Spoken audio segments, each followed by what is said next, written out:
সোমবার বিকেলে ভারতের গাজিয়াবাদের হিন্দন বিমান ঘাঁটিতে পৌঁছেন ক্ষমতাচ্যুত শেখ হাসিনা। সেখান থেকে লন্ডনের উদ্দেশ্যে যাওয়ার কথা ছিল তার।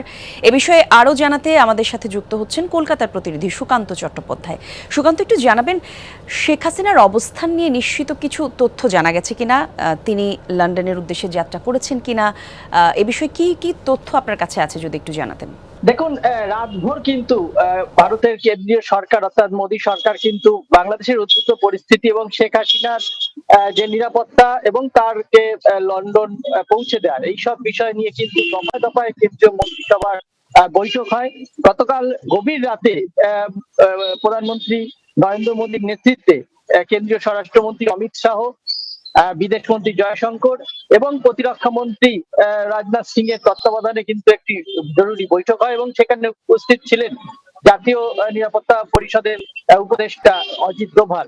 এবং তার সঙ্গে যখন শেখ হাসিনা প্রথম গাজিয়াবাদের যে বিমানবন্দরে অবতরণ করেন তখন তার সঙ্গে কথা হয় এবং গোটা বিষয়ে শেখ হাসিনা নিরাপত্তার দায়িত্ব কেন্দ্রীয় প্রধানমন্ত্রী যে নরেন্দ্র মোদী তিনি কিন্তু অজিত ডোভালের উপরে দিয়েছেন।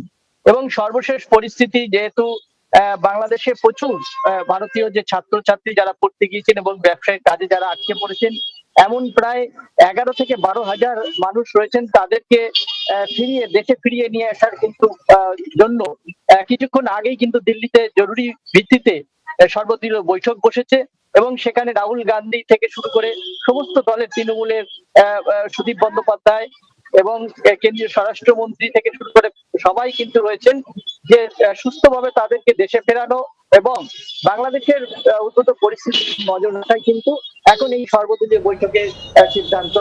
কি হয় সেটাই এখন দেখার। ধন্যবাদ সুকান্ত।